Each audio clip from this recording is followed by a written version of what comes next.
Welcome to another episode of Authors Learning Something New. On today's show, we have Nathan Best, the author of Bad Company, and Rick Tabor, the author of Children of the Scroll.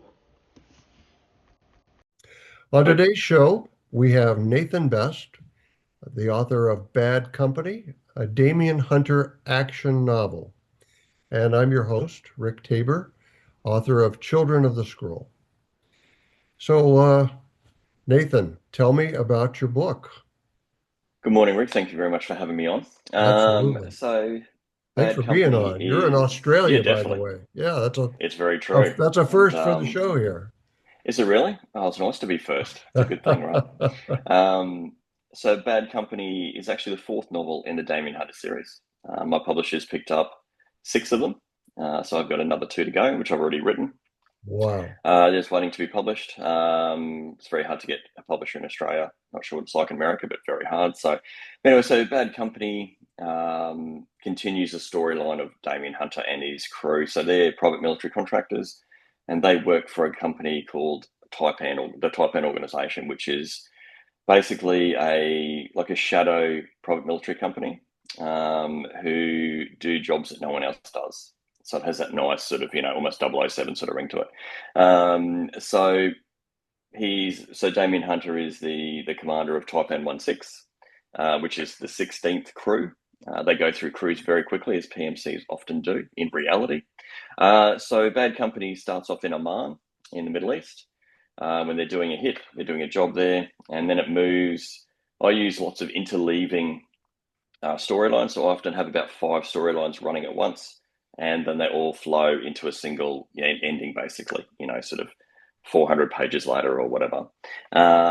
So at the same time, the crew are in Oman. There is a Guatemalan drug lord who's in Africa, trying to make sure that his flow of drugs into Europe is good, and he's also competing against the Yakuza in Japan. So they're competing for the same drug route. So while that's all happening, the Yakuza decide to kidnap the Guatemalan drug lord's daughter as leverage, and she's kidnapped in Africa, a little place called Guinea-Bissau, which is a tiny little country in Central Africa, Central Western Africa. So Taipan 16 are contracted to go and rescue her. They go in, they miss her, and then she's then moved, and then the story then moves into Ukraine, Japan, and moves around a bit. I often move my stories around the world quite easily because that's how PMCs often work. So when I use a unique flow. So I don't use many chapters in my novels. So I have about 8 chapters, and that's all I have. So it's very authentic. I do a lot of research. I have good advisors. I have to have good advisors because when I run out of military experience, I've got special forces advisors, Wow. medical advisors, all that sort of stuff who help me out if I need anything particular that I actually don't know. So I use all of those and make it all into one nice big novel, which rolls forwards. And that's Bad Company. So it's going quite well at the moment. Well, quite well received, which is quite good, which I'm very pleased, as all authors always are. You're always pleased when something's well received. So Rick, so you're the author of Children of the Scroll as well. Can you tell me a little bit about your book as well for the listeners? Yeah, thank you. So Children of the Scroll was written, it was released in December of 2024. It's about a young lad that loses his mom during COVID, and he stumbles upon a ancient Jewish scroll in an abandoned synagogue in a special hiding place where he accidentally kicked a panel and it fell out. And the scroll he discovers has the ability to bring his mom back to life, and but it also has the ability to create life from clay, essentially golems, if you will. And as it turns out, there's uh, military organizations who might be interested in such a scroll to create super soldiers or things that could act as super soldiers. And so it becomes a battle of keeping a family together versus evil people who want to take it away from him. So Which is good, which makes a very good story, as we know. It's good exactly. for a reader to have a bit of bit of strangeness in there.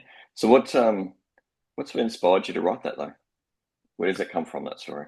The story came from my daughter. Asked, we were on a little drive, and my daughter was evening or right at dusk, and we stumbled upon a lady at a stop sign in the culvert.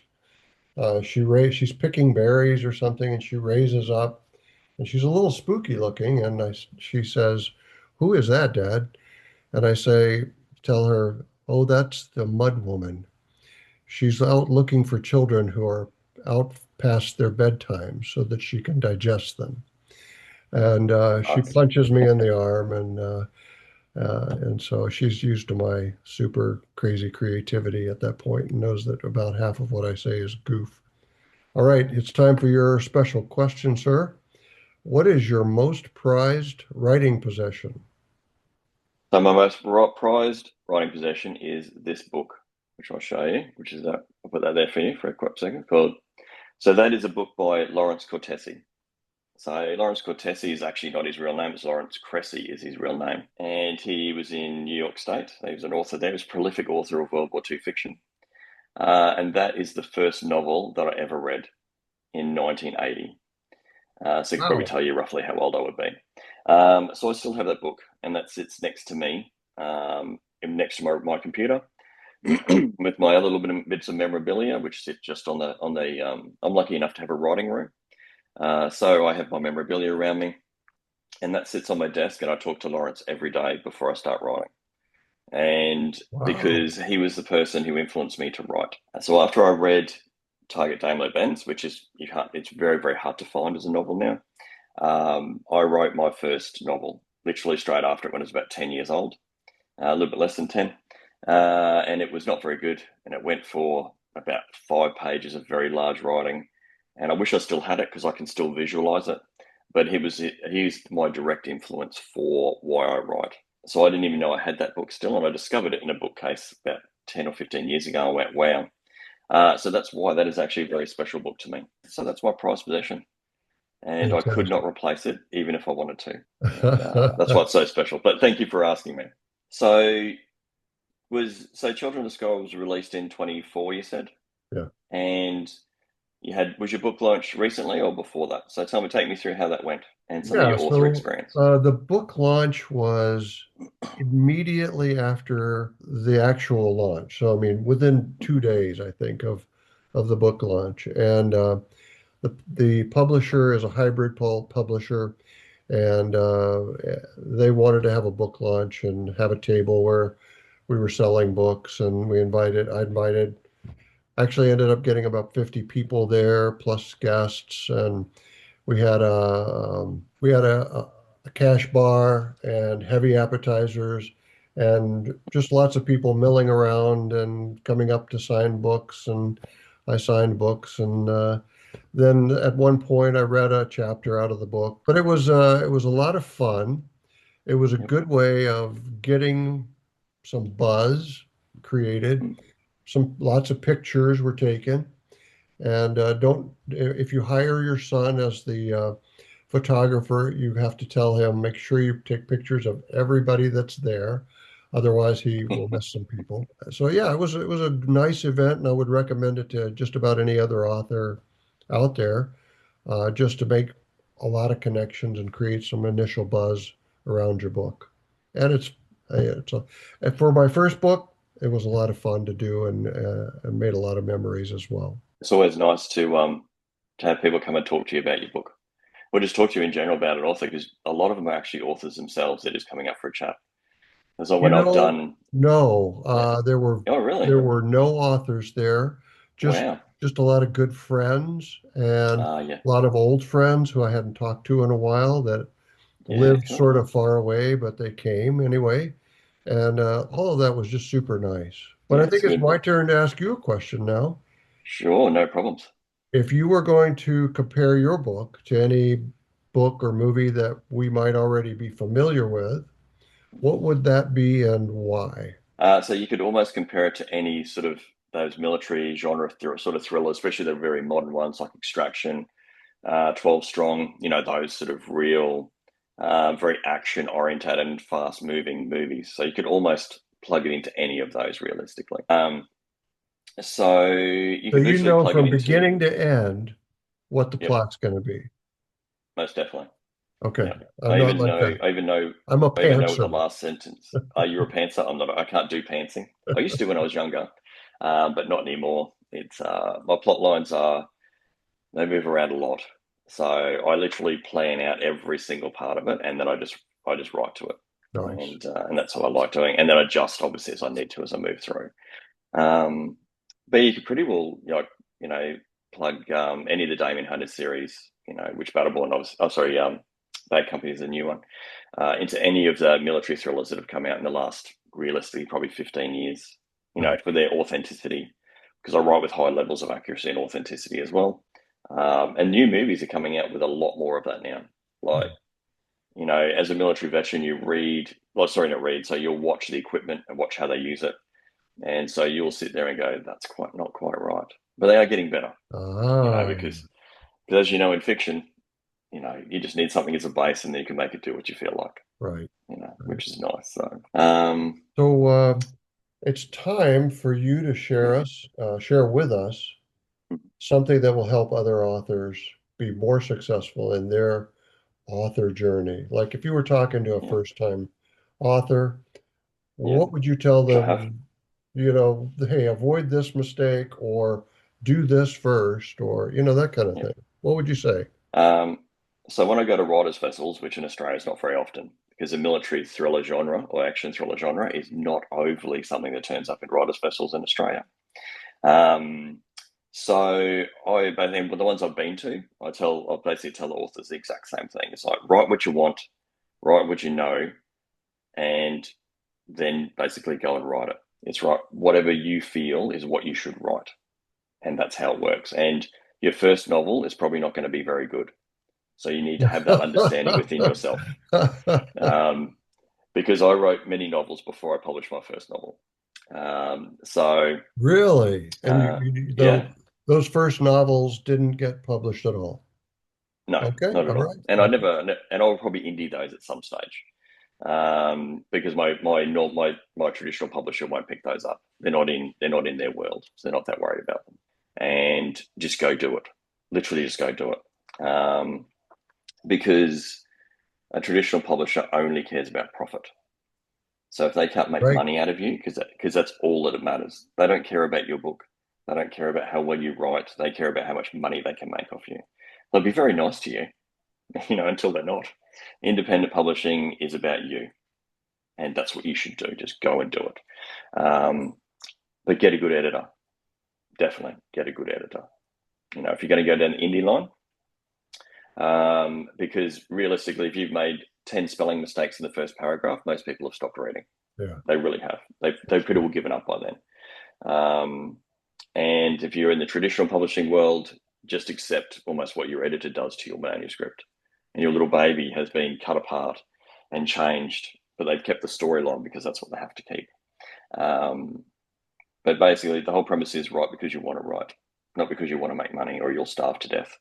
You will literally starve to death, because there's very little money in writing, very little. Hmm. So we're not in the 10% of authors who make a really good living. Right. Um, but yeah, it just and that you have to grow a very thick skin as all artists do. But believe in what you're writing. Who cares if you sell one book, sell 1,000 books, 10,000 books? Who cares? You wrote because you wanted to, and that's what I tell new authors. And when I do writers festival stuff, I actually ask and when I go to libraries and things like that to talk, the first thing I ask is who's an author in my audience, and I will talk to them directly, and then the rest are readers because everyone else is a reader. Because I'll tailor what I say to the authors because they want to know about how I write, not about realistically not too much my background, but how did I actually write it? Because that's what authors really want to know. Are they different to me? Can they learn something off me? Those things, and vice versa. I learned lots of stuff off other authors, because I have quite a unique style and very, very fast style. So they're very interested in that. But yeah, so that's my advice to any author realistically, but especially new authors. Because as you know, we've all been new authors. All of us have been. When you're an indie author, as you know, you have to do everything.